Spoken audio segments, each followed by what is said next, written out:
Assalamualaikum warahmatullahi wabarakatuh. Halo teman-teman, perkenalkan saya Siti Nurbaitillah dengan NIM 2001395 Prodi Pendidikan Bahasa Arab, Fakultas Pendidikan Bahasa dan Sastra, Universitas Pendidikan Indonesia.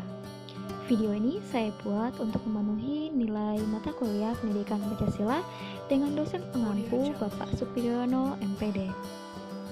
Kali ini saya akan menjelaskan mengenai implementasi nilai Pancasila dalam kehidupan kita. Pancasila tentunya memiliki 5 Pancasila. Yang pertama yaitu nilai ketuhanan. Di dalam Pancasila pertama yang berbunyi ketuhanan yang Maha Esa, terkandung nilai ketuhanan. Nilai ketuhanan adalah nilai yang menggambarkan bahwa rakyat Indonesia adalah rakyat yang memiliki agama dan meyakini akan adanya Tuhan. Dengan keyakinan tersebut, maka secara langsung harus bertakwa kepada Tuhan dan menjalankan aturan-aturan yang ada di dalam agama oleh setiap pemeluknya. Dengan kata lain, menjalankan semua perintahnya dan menjauhi segala larangannya.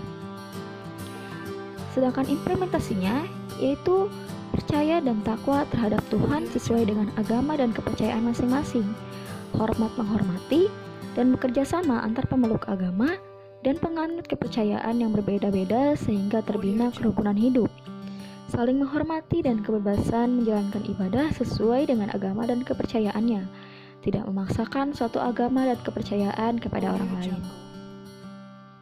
Lalu, selanjutnya yaitu adalah nilai kemanusiaan. Dalam sila kedua Pancasila yang berbunyi kemanusiaan yang adil dan beradab, terkandung nilai kemanusiaan. Dari makna nilai kemanusiaan tersebut, pengakuan dan menghormati martabat dan hak orang lain atau sesama manusia, saling tolong-menolong, dan bersikap sebagai manusia yang beradab. Implementasinya yaitu mengakui persamaan derajat, persamaan hak, dan persamaan kewajiban antara sesama manusia. Saling mencintai sesama manusia, mengembangkan sikap tenggang rasa, mengakui adanya masyarakat yang bersifat menjemuk, dan saling menghargai adanya perbedaan tersebut, bersikap jujur dan saling bekerja sama, melakukan sesuatu dengan pertimbangan moral dan ketentuan agama sebagai manusia yang beradab. Yang ketiga yaitu nilai persatuan.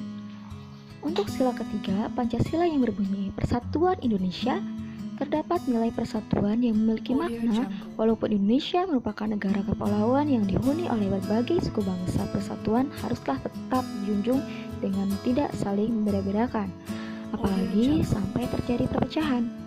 Dalam nilai persatuan juga terkandung nilai patriotisme dan cinta tanah air, di mana setiap rakyat Indonesia haruslah bersatu dan rela berkorban demi tanah air tercinta. Untuk implementasinya yaitu menempatkan persatuan, kesatuan, kepentingan bangsa dan negara serta keselamatan bangsa dan negara di atas kepentingan pribadi atau golongan.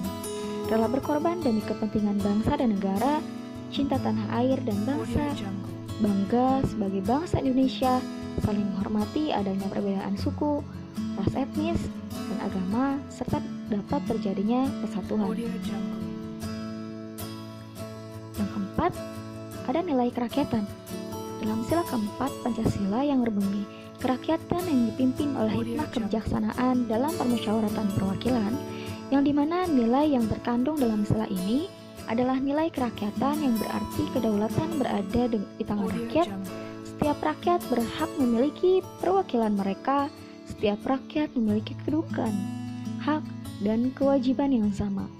Dan musyawarah serta gotong royong merupakan nilai yang terkandung dalam sila keempat. Untuk implementasinya yaitu mengutamakan kepentingan bersama, tidak memaksakan kehendak kepada orang lain, mengutamakan musyawarah dalam pengambilan keputusan untuk kepentingan bersama.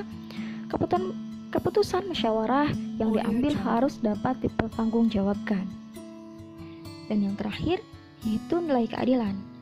Untuk sila kelima Pancasila yang berbunyi keadilan sosial bagi seluruh rakyat Indonesia, yang dimana di dalamnya terkandung nilai keadilan yang berarti keadilan dalam kehidupan sosial haruslah meliputi seluruh rakyat Indonesia. Persamaan hak dalam berbagai hak yang dilandasi dengan hak dan kewajiban setiap orang, dan sikap saling menghormati orang lain agar dapat tercapainya keadilan. Untuk implementasinya yaitu berbuat luhur dan saling membantu dan gotong royong, bersikap adil, menjaga keseimbangan antara hak dan kewajiban, menghormati hak-hak orang lain, suka memberi pertolongan kepada orang lain, serta tidak melakukan perbuatan yang merugikan kepentingan umum. Lalu, apakah nilai-nilai tadi sudah kita terapkan dalam kehidupan kita? Dalam masa sekarang ini, nilai dari 5 sila Pancasila bisa dibilang mulai luntur akibat terkena globalisasi, terutama bagi kaum-kaum muda. Mereka mulai meninggalkan nilai Pancasila dalam kehidupan berbangsa dan bernegara. Tidak hanya remaja, bahkan para pejabat negara pun demikian. Banyak pejabat negara yang terlilit kasus korupsi. Mari kita bahas bersama-sama. Dalam sila pertama, nilai sila pertama pada masa saat ini sudah mulai tercemar dengan adanya aliran-aliran sesat dan juga penyelewengan agama. Terutama sekarang ini Indonesia krisis norma agama, di mana banyak rakyat Indonesia yang moralnya rusak dengan meniru budaya barat tanpa memedulikan norma-norma agama. Dalam sila kedua, nilai Pancasila tercoreng dengan adanya kasus pedofilia oleh oknum-oknum tertentu. Kasus yang tak beradab ini harus segera diatasi oleh pemerintahan agar oknum-oknum tak bertanggung jawab bisa diminimalisir. Selain itu, banyaknya kasus korupsi yang dihukum dengan hukuman yang ringan, namun rakyat kecil dihukum dengan hukuman seberat-beratnya. Dalam sila ketiga, persatuan dan kesatuan Indonesia masih baik. Banyak mahasiswa sebagai aktivis bersatu untuk memperjuangkan rakyat Indonesia, tapi tetap saja di daerah tertentu masih saja terjadi perselisihan. Dalam sila keempat, kedaulatan yang berada di tangan rakyat mencerminkan sila keempat masih berlaku dan berjalan sampai sekarang. Dan di sila kelima, Indonesia masih ada kesenjangan sosial yang cukup tinggi. Bahkan di beberapa daerah mereka masih memandang status sosial untuk mendapatkan pendidikan maupun pekerjaan. Untuk itu, pemerintah harus segera mengatasi masalah-masalah yang ada di masyarakat. Baik teman-teman, mungkin itu saja yang saya bahas kali ini. Terima kasih atas segala perhatiannya. Mohon maaf jika masih terdapat banyak kekurangan. Wassalamualaikum warahmatullahi wabarakatuh.